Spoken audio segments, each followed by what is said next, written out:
Volume 13 Character Summary 1. Vandalu Arkilwillow Sadr Zakart Dhampir Mother, Goddess, 12 years old. Vandalu has finally enrolled at an adventurer school. Because Darsha is an honorary countess, he has been documented as a noble son. He is also carrying out his plan of using the Tamers Guild to make the world recognize exceedingly rare, previously undiscovered monsters like Eisen, bug-type monsters like Pete and Pain, as well as undead as monsters that can be tamed.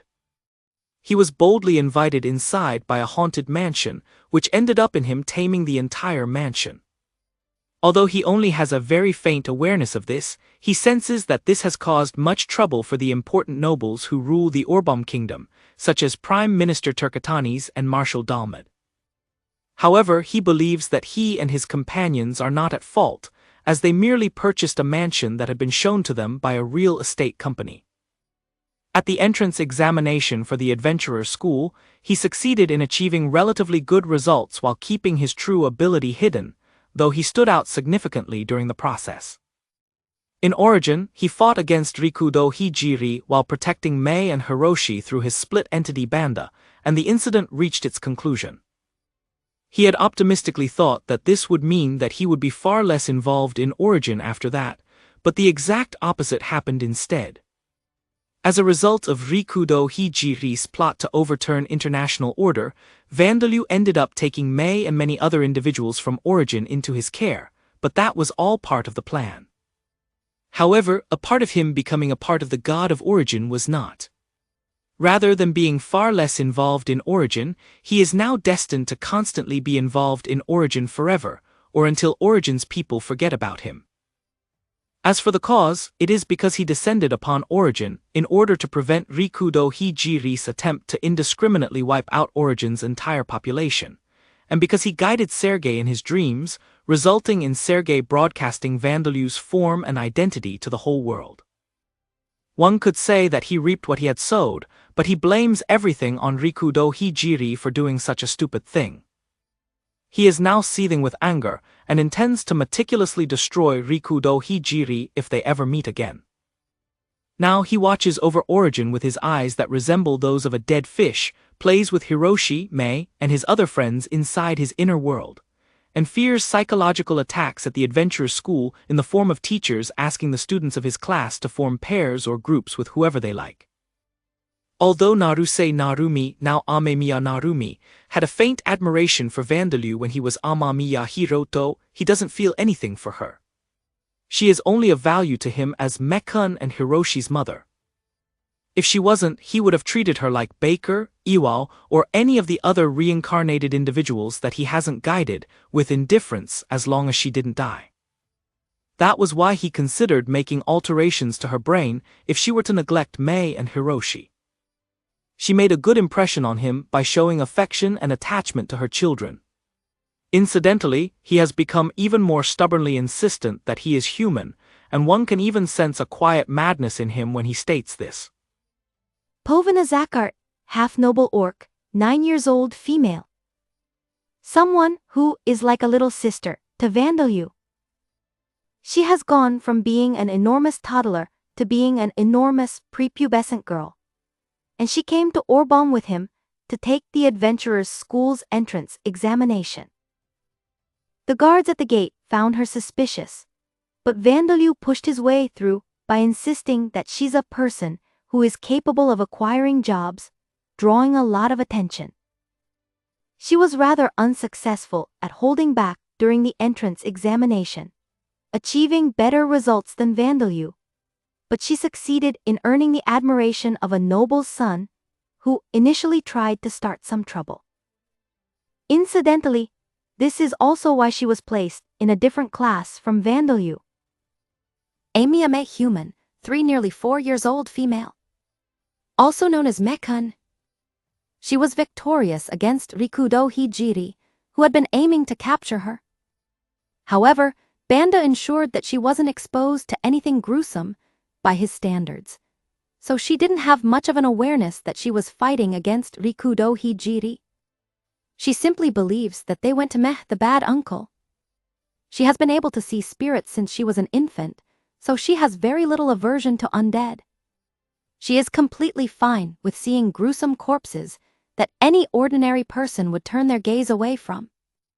Now that she has been given transformation equipment, a wand by Banda, her first thought would be to try and turn them into undead. Pluto's actions coincidentally caused her to fulfill the requirements for learning Death Attribute magic, and she used Death Attribute magic to turn the corpses of Rikudo Hijiri's discarded experimental subjects into undead. Also, she was born with Death Attribute charm. As always, she loves wriggly objects, and even when meeting Vandalyu, Banda's main body, she found it disconcerting that he didn't have any wriggly parts, so she thrust her hand into his mouth and pulled out his tongue to stretch it out. It seems that for her, it's only natural for Vandalyu to be wriggly. Amamiya Hiroto, human, 8 years old. Amamiya Hiroto's son and Banda's Vandalyu's 6th or so apprentice. He has learned no attribute magic, and he is a young mage who is capable of casting hollow cannon, though it requires the aid of transformation equipment. Cheat-like abilities are bound to the soul, so he has not inherited any such abilities from his parents, but he has inherited their talent for magic and exceptional physical characteristics. Combined with Vandalyu's divine protection and guidance, as well as Banda's extreme teaching methods, in origin, typical educators do not teach offensive spells to children, his talent is blossoming rapidly. He hates studying, but he is not unsuited for it or unintelligent. It is simply that he likes having fun more than studying.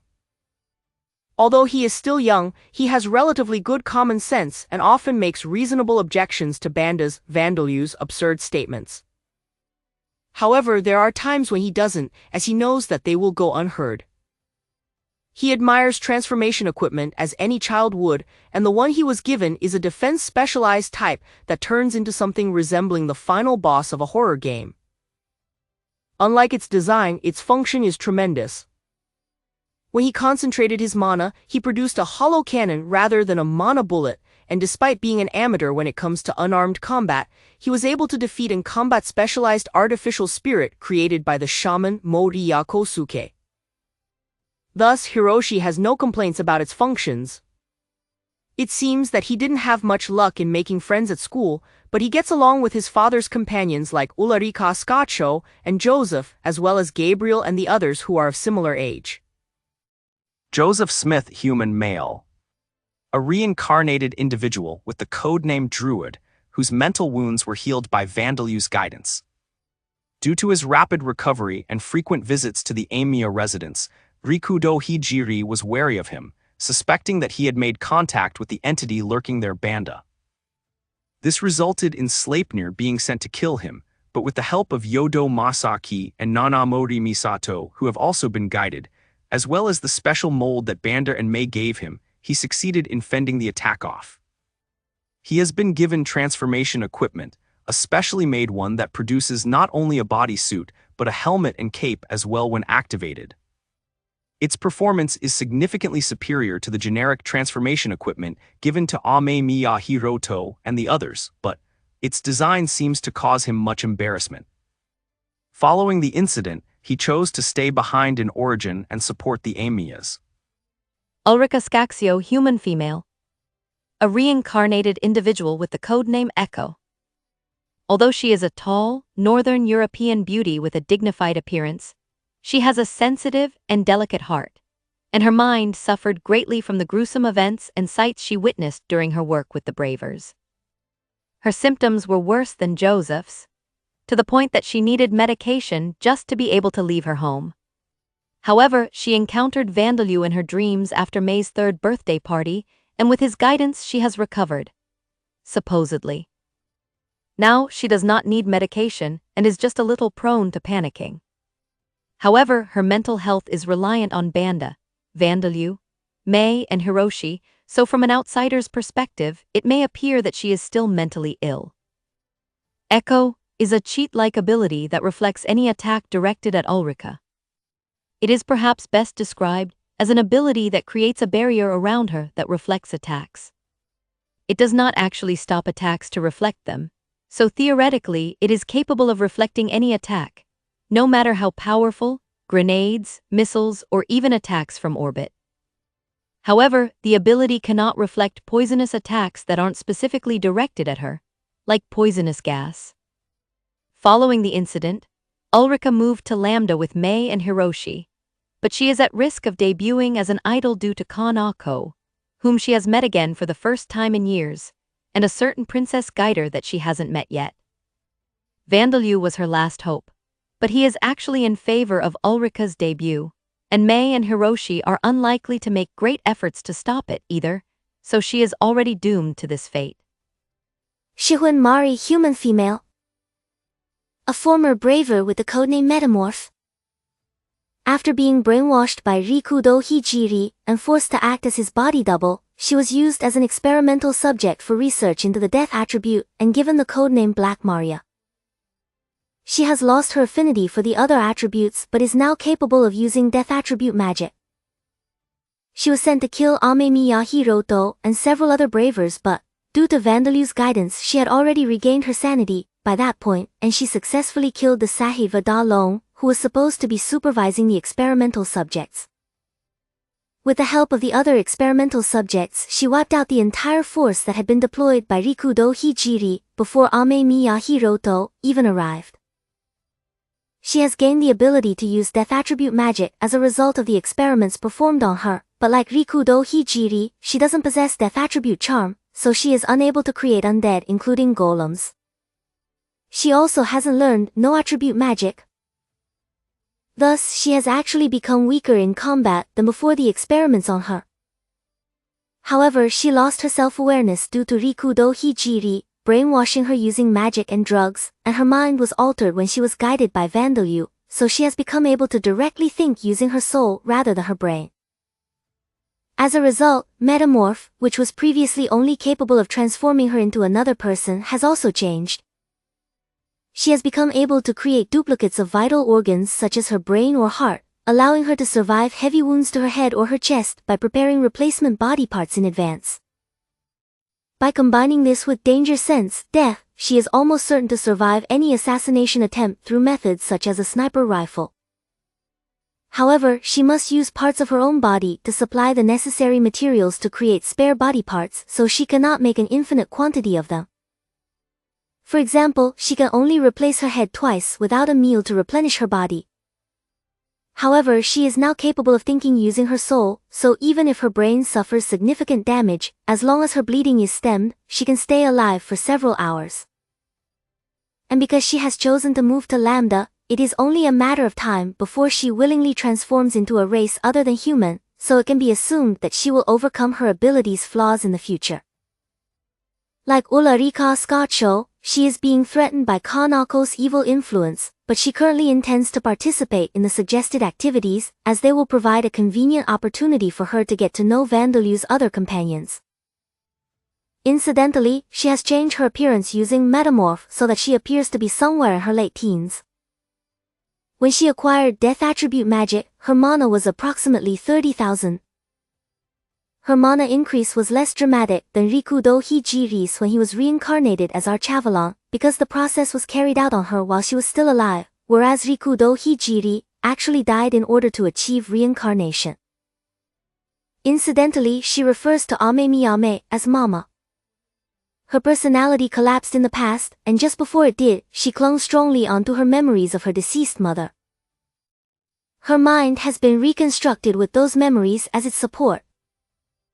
She understands that Mei is a different person from the person she called mother, but she sees no contradiction between that fact and calling Mei Mama. Yukijaro human, late teens female. An Asian girl with skin so pale that she looks ill. She was one of the experimental subjects that Rikudo Hijiri gathered for his death attribute research, and as a result of the experiments performed on her, she is capable of freezing people to death with waves of icy air. Her ability does not directly manipulate ice or cold air. It creates cold air that saps the target's body heat. Thus, she is unable to cool down inanimate objects or freeze water that contains no living things. Though this is perhaps an unimportant distinction, as she can freeze any inanimate object that is in contact with any living organisms, and water that contains microscopic organisms such as bacteria and plankton. She also has an ability, or rather, a special characteristic that prevents her from freezing to death herself. This characteristic merely prevents her from dying of hypothermia. It doesn't actually prevent her body from being frozen. If she were to be shut in a freezer, she would stay alive even if she were frozen solid. Of course, she can be physically wounded by ice if it is thrown at her, and she would die if she were to be broken into pieces after being frozen solid. She is not particularly weak to flames. She possesses an average resistance to heat. Having been guided by Vandalyu when she met him in her dreams, she calls Vandalyu God and May Saintess. However, she does not feel any particular emotion towards the Amamiyas despite the fact that they are May's parents. She has no desire to pick fights with them and cause trouble, but also does not see a need to go out of her way to form a close relationship with them.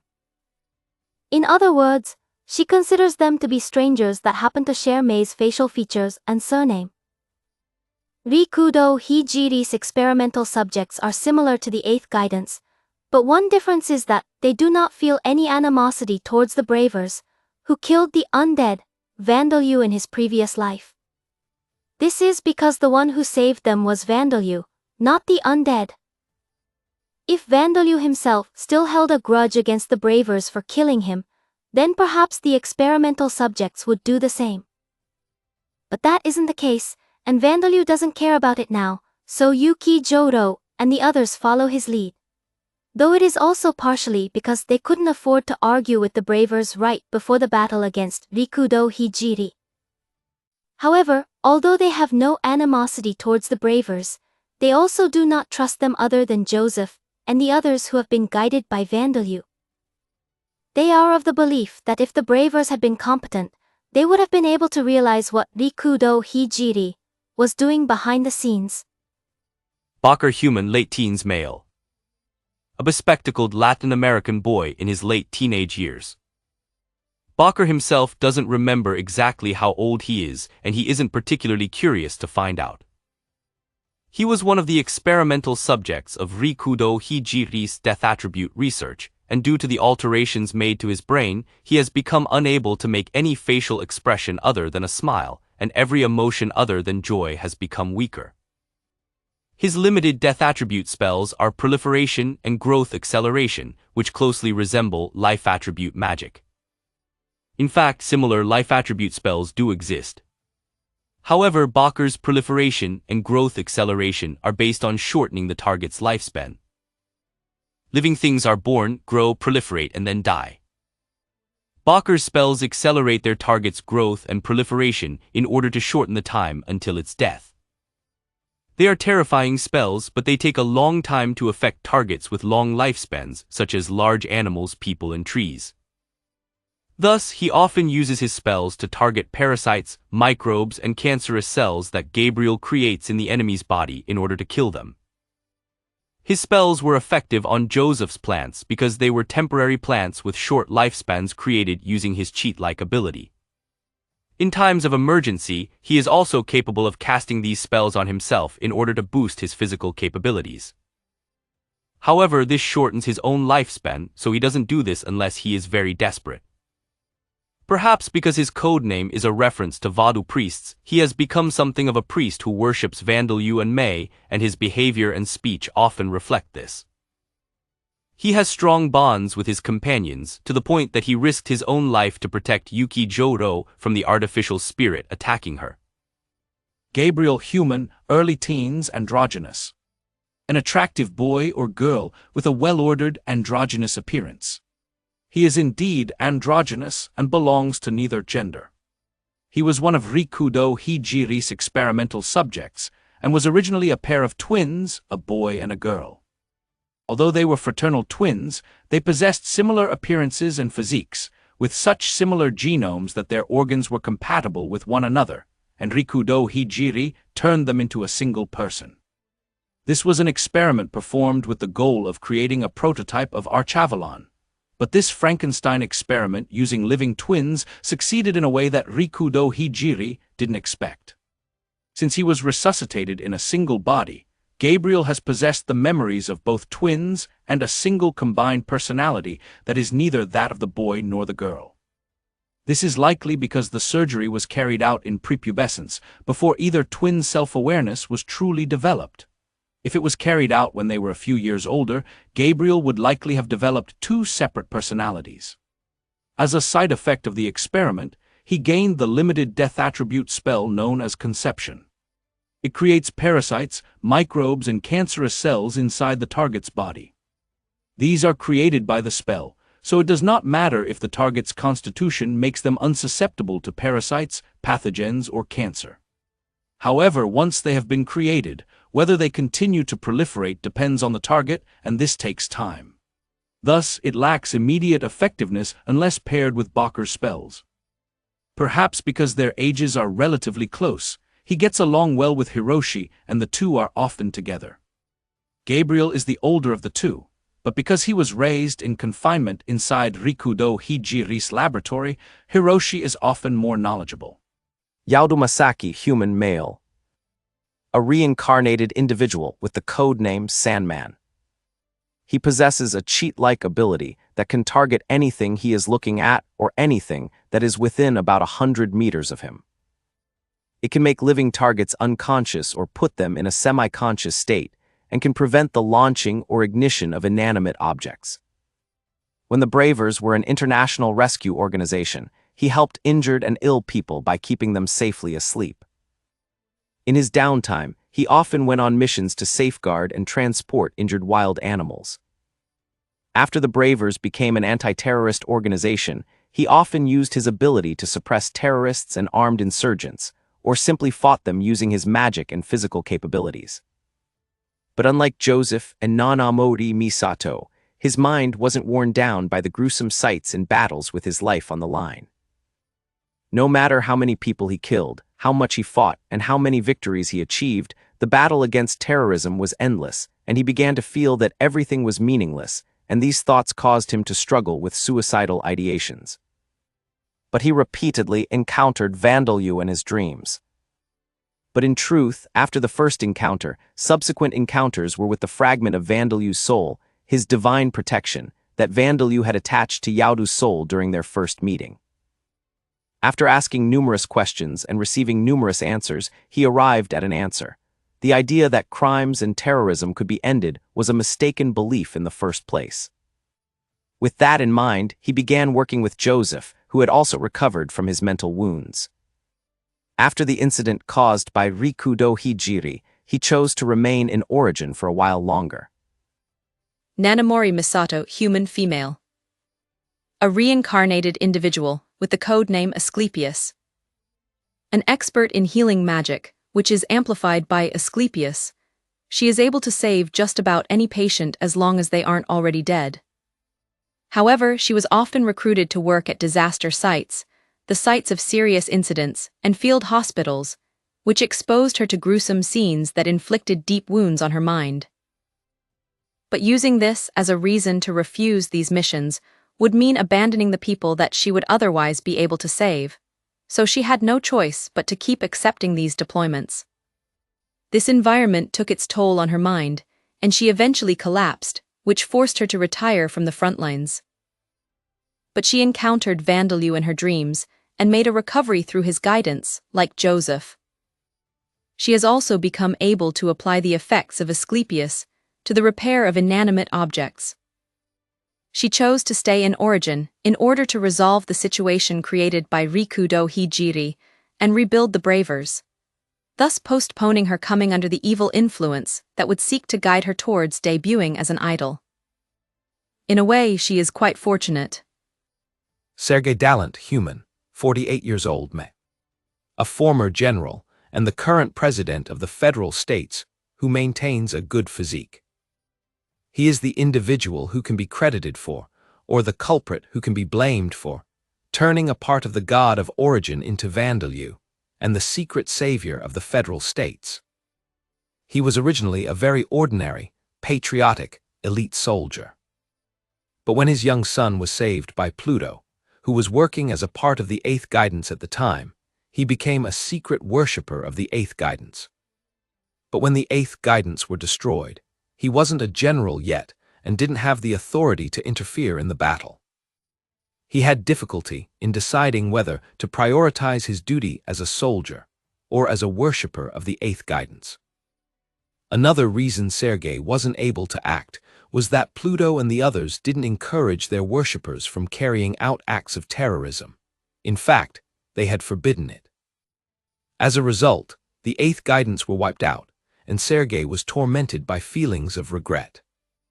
Several years later, he encountered Vandalyu and May in his dreams and was saved by them. After being guided in his dreams, he awakened as a worshipper. To ensure that he didn't make the same mistake as with the Eighth Guidance, he gathered collaborators and built up his own influence within the military in preparation of the times that were to come. He spread various rumors about himself, rumors that he intended to campaign to become president in the next election, and rumors that he wanted to become a senator. This allowed him to escape the eyes of the investigation agency, and as a result, the eyes of Rikudo Hijiri and his collaborators. When the vice president gave the order to attack Banda, Sergei carried out a coup d'etat. His first order as president was to construct a garden for May, and his second was to broadcast Vandalyu, who had descended upon the world with just his soul, to the whole world. The former is currently in the planning stage, and it is unclear as to whether May will actually use it. But as a result of the latter, many citizens across the federal states lost consciousness, and the Eighth Guidance and the new president have many more supporters than before. If Sergei hadn't taken action, perhaps Banda might not have attacked the entirety of the federal states, but it is highly likely that he would have attacked the vice president's command center, and Vandalyu would have never become a part of the god of Origin. So, in a way, he is one of the most important people in Origin's history. It can be assumed that he will cooperate with the Bravers to bring the situation caused by Rikudo Hijiri under control. Dandalip elf, more than 300 years old, male. His real name is Randolph. He went undercover and received instruction from Khan Ako as a blue-haired elf bard named Rudolph, then returned to his normal life afterwards. But after accepting a request from an old friend, he encountered Vandalyu once more. He became an adventurer to reclaim his homeland, which was turned into a devil's nest, but nobody truly shared this desire, not even the other elves who had once lived there. When they failed to give him their aid, he gave up on his dreams and ideals.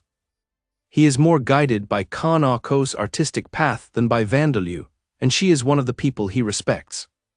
Miarlith elf, more than 200 years old, female.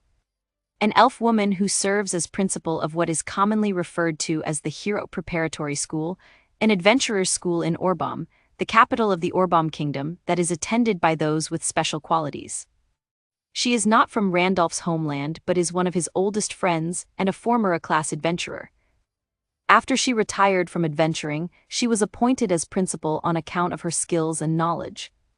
She has strong connections with the kingdom's nobles, as her school is attended by third or fourth-born sons who cannot become the heads of their houses, mistresses' daughters and illegitimate children who can't be used for marriages of convenience, and knights' apprentices who want the prestige and experience that come with being an adventurer. She knows of Randolph's past and is one of the few people who could still contact him after his retirement. The two were also former lovers with a physical relationship, but this never progressed to marriage. But both of them consider each other as more than friends, and she does seem to care about Randolph. Amamiya Hiroto, human male. The leader of the Bravers who has defeated Rikudo Hijiri and prevented the world of Origin from destruction for now. However, there is no peace for him yet, as the second in command of his own organization was the culprit behind the incident. Of course, various presidents and important figures from all over the world collaborated with Rikudo Hijiri, so Amamiya won't be held solely responsible, But there is still more turmoil to come for the Bravers and Origin. It now falls on Amamiya's shoulders to overcome this with the help of President Sergei Dalent and the remaining Bravers. He previously believed that the death attribute was something that shouldn't exist, but that was only because research into the death attribute and creating users of death attribute magic creates many victims, not because he believes that the death attribute itself is evil. Thus, he doesn't have any desire to eliminate any already existing experimental subjects and death attribute magic users. Incidentally, if his and Rikudo Hijiri's cheat-like abilities were reversed, the Bravers might have become a peaceful organization, except the incident with Vandalyu, with Rikudo Hijiri, as its leader and Amamiya providing support through administrative work and operations management. He has 7 cheat-like abilities: Ignore Defense, All Attribute Affinity, except for the Death and Time attributes, Simultaneous Multicast Chant Revocation, Unending Strength, Mind of Steel, Strengthened Fortune, and Strengthened Performance. However, the main 3 he uses are Ignore Defense, All Attribute Affinity, and Simultaneous Multicast Chant Revocation. Undying Strength is a form of adrenaline rush that allows him to shout, "I'm not done yet," and get up to continue fighting, even when his strength is completely depleted. Mind of Steel prevents him from being psychologically affected by his experiences. Thus, Amamiya has never suffered mental wounds, despite the fierce battles he has experienced and the gruesome scenes he has seen. Strengthened Fortune is an ability that strengthens the fortune that has been given to all reincarnated individuals. Thus, he is blessed with more good luck than the other reincarnated individuals. Strengthened Performance is an ability that strengthens the performance of any object that he uses. If he uses a 40 caliber firearm, it fires with the power of a 50 caliber firearm and the recoil of a 30 caliber firearm. If he uses a pot for cooking, it will never burn. Transformation equipment is also affected by this cheat-like ability. He agreed to leave Mei and Hiroshi in Vandalyu's care, because he understands that safe places for them are in extremely short supply in Origin. Amamiya Narumi, human female. A female braver with the codename Angel. She is Hiroshi and Mei's mother. She simultaneously learned of Rikudo Hijiri's betrayal and the fact that Banda had existed for years in her own home. But despite the shock of these revelations, she had to fly all over the world in order to help save it. Although she learned that Banda's true identity is Amamiya Hiroto, Banda disliked talking about this matter in detail, so she wasn't even given any time to process it. Banda thought that this was the most reasonable course of action, as it would be extremely troublesome to be mentally shaken by such unimportant matters right before the decisive battle. Her feelings for Amamiya Hiroto are but a memory to her now. Those feelings were what began the romance between her and her husband, Amamiya Hiroto, but that is precisely why she still remembers them. Thus, her encounters with Banda and Vandalyu were very shocking to her. However, she isn't particularly disappointed in Amamiya Hiroto, the issue of Amamiya Hiroto. Lying to her for a while after their first meeting was something they resolved before they married, so her relationship with her husband is unaffected. And she does have some sense of how Banda Vandalyu feels towards her and her husband, so no soap opera-like developments are likely to happen. Although Banda told her and Hiroto that they would leave the discussion for another time, but in the end, the discussion never happened. Derek Sander, human male. A muscular Caucasian man with a visibly fiery personality. He is a reincarnated individual with the codename Chiron, born in the federal states. He possesses the cheat-like abilities increase learning ability of target and promote improvement of target. He was a high school teacher on Earth, but unlike Murakami, he still felt responsible for his former students to some extent. However, because they are all of the same age in their current lives, he maintains an appropriate distance.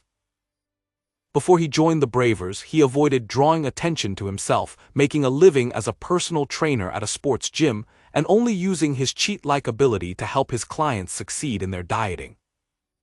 After joining the Bravers, he generally worked behind the scenes. After gaining the skills and knowledge needed to teach others, he served as an instructor for the other Bravers as well as police officers and rescue team members all over the world.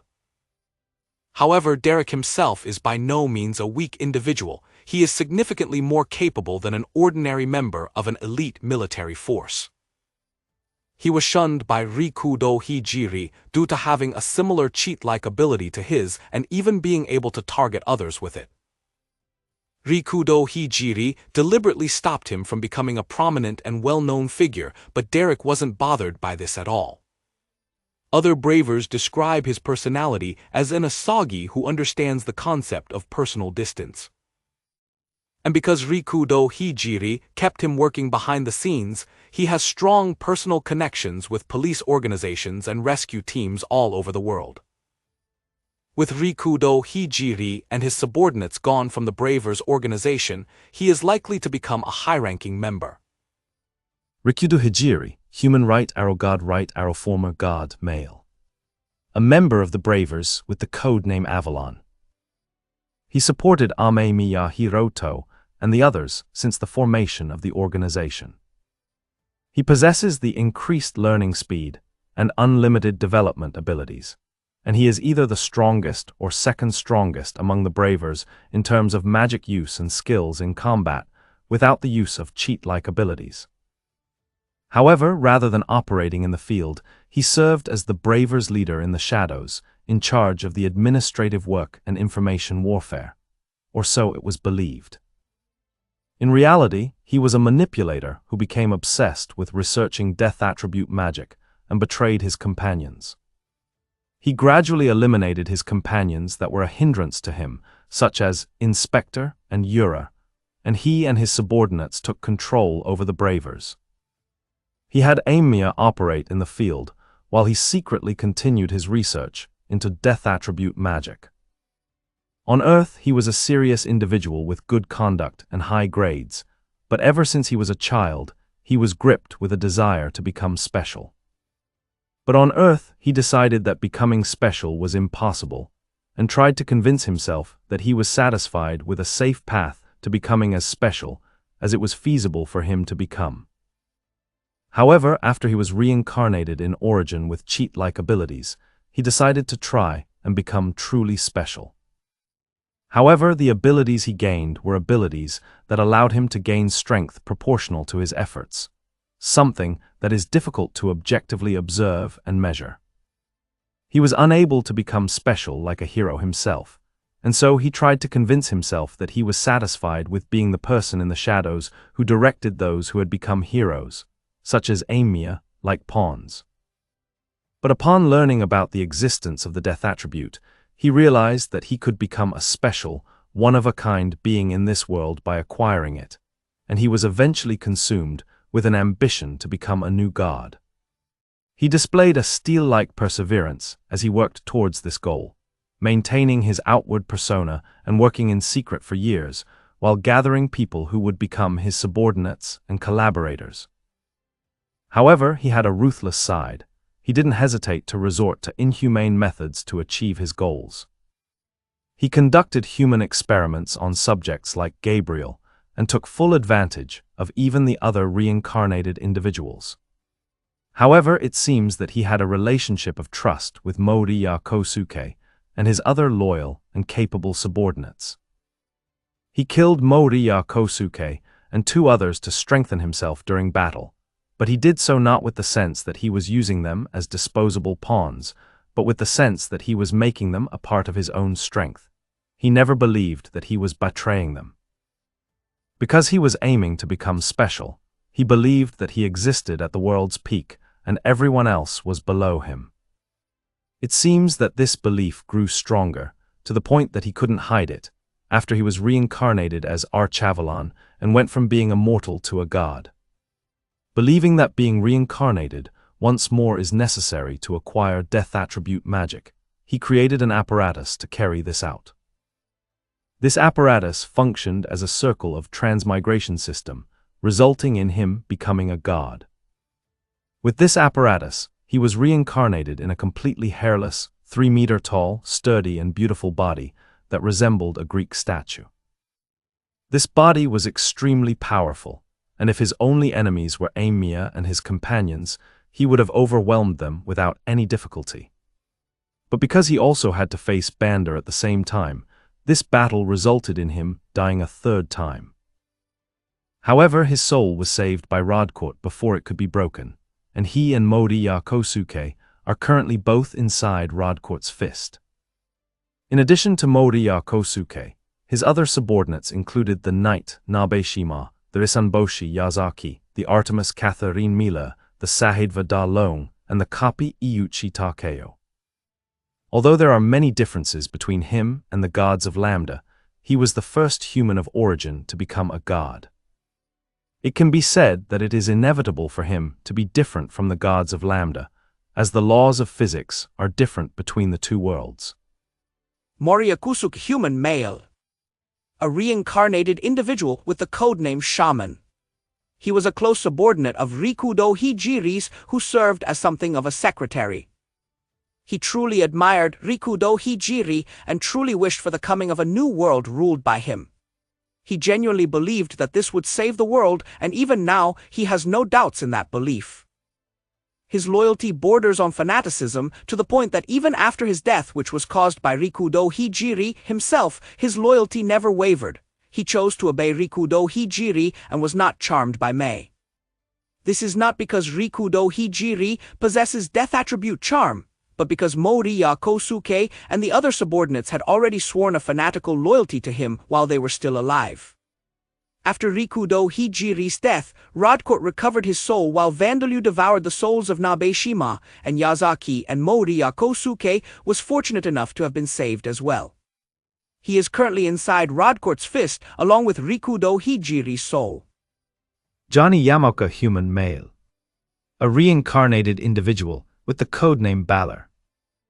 He always kept his distance from most of the bravers, including Rikudo Hijiri, and was thought to be a quiet person who was devoted to his missions, but he turned out to be a loyal subordinate of Rikudo Hijiri's. His cheat-like ability drains any form of energy, including electricity, heat, kinetic energy and mana, from any target in his sight and converts it into mana for himself. Because targets with their energy drained are reduced to a helpless crawl, his codename is named after Balor, a mythological being with a magical eye that saps the will to fight from anyone he looks at. He is highly capable in combat, even without his cheat-like ability, to the point that he was able to win a fight against a tank with his bare hands. However, Banda closed in on him before he could sap his energy, and the Demon King's nerves were inserted into his brain while he was still alive. He was then killed after having all the information he knew sucked out of him, such as information about Rikudo Hijiri's future plans and his own credit card number. Because Banda used a credit card that was issued in Johnny's name, the false information that the alien's true identity is Johnny Yamaoka circulated for a while, causing him to become famous in an unexpected way. Governments all over the world, including the federal states, quickly realized that this information was incorrect. But this misinformation is apparently still circulating among the ordinary people. Nishikaga Yashihiko, human male. A braver with the codename Sleipnir. He piloted a state-of-the-art Federal States fighter aircraft to shoot down the transport aircraft carrying Derek, Joseph, Yodo Masaki, and Nanamori Misato. But his missiles were blocked by Yodo Masaki and Nanamori Misato's combined efforts. He then met a miserable end, eaten alive by mold created through Joseph's ability. The criminal that Derek and the others were supposed to escort in South America never existed to begin with. The entire mission was a fabrication to have them all board a transport aircraft. Nishikaga possesses a cheat-like ability that improves the performance of anything he rides. If he were to be reincarnated in Lambda, he might become a capable tamer. Incidentally, he was previously a race car driver. He did try his hand at rodeo, but improving the strength of the bull he rode simply resulted in him being easily thrown off the saddle. He apparently swore never to ride a bull ever again after that. Sujiro Nandya, human male. A braver with the codename Ares. He pretended to be a close friend of Amamiya Hiroto, like Iwao and Baker, but in reality, he was a loyal subordinate of Rikudo Hijiri's. There was a plan to draw Amiya and several other bravers out on a fabricated mission, then kill them with a surprise attack from the experimental subjects Black Maria, Gabriel, Yuki Joro, and Bakker, as well as the Artemis, Catherine Miller, and the Sahidva Da Lone. Sujiro was a backup measure planted in Amiya's team to finish the job in the unlikely event that the ambush failed. This was the perfect plan to get rid of Amamiya Hiroto. But Black Maria, also known as Shihoin Mari, regained her sanity and worked with the other experimental subjects to betray Catherine and De, causing the entire plan to go up in smoke. Sujiro was also killed as a result, falling victim to Gabriel and Bakker's combined abilities. He possesses the double power cheat-like ability, which doubles the power of any magic or weapon he uses. If an ordinary battle had taken place, he might have proven to be quite a powerful enemy. Orlok Twace, human, 58 years old, the guild master of the Tamers, guild headquarters in Orbom Central. He is currently a good-natured old man, gentle and thoughtful, but in his youth, he was a hot-blooded, up-and-coming tamer and adventurer who often got into quarrels with the guilds. But with the experience that he gained over the years, he retired from field work and joined the guild to provide instruction for the next generation, and came to realize that there are different opinions and perspectives that he understands now that he is a part of the guild. He is now the guild master, but he was recently presented with Vandalu's report that he has managed to tame undead monsters. He was then asked to inspect Pete and Payne, who shrunk themselves to the size of rank 1 monsters. He is a member of the guild who understands the troubles of the higher-ups, but at the same time, he understands that the guild exists for its members. He is willing to fight royals, nobles, and government officials who bring complaints in order to protect the tamers that are a part of the guild, which makes him very popular among the guild's staff and tamers. That conviction ended up in him being used by Vandalu, but perhaps he was destined to be involved with Vandalu, known as the Genius Tamer, ever since he arrived in Orbom. Jatavo human, 37 years old, male. The man who serves as Foreign Affairs Minister, responsible for diplomacy and foreign affairs. He is the head of the Jatavo House of Earls, one of the so-called foreign affairs noble houses that take turns every 5 to 10 years to fill this position. Because there are no other nations on the Bon Gaia continent other than the Amid Empire and its vassal nations, which have been considered enemies since the kingdom's foundation, the Demon Empire of Vidal hasn't been recognized as a nation. The position of Foreign Affairs Minister is a relatively leisurely one compared to being the Marshal or the Internal Affairs Minister. However, because he is responsible for exchanges with the other duchies and nations outside of the continent, it is not an entirely leisurely post. As the current Foreign Affairs Minister, Earl Jatavo is neither particularly capable nor particularly incompetent. He is a very ordinary Foreign Affairs Minister. He is a man who relies on his common sense, in both good ways and bad, which causes him to suffer headaches caused by the behavior of useless and foolish nobles who are panicking over the large changes that have recently been taking place in the nation. He wishes that he could live in peace until his term as Foreign Affairs Minister comes to an end, but given that Duke Alcrum has begun to push his reforms, he has all but given up on that hope.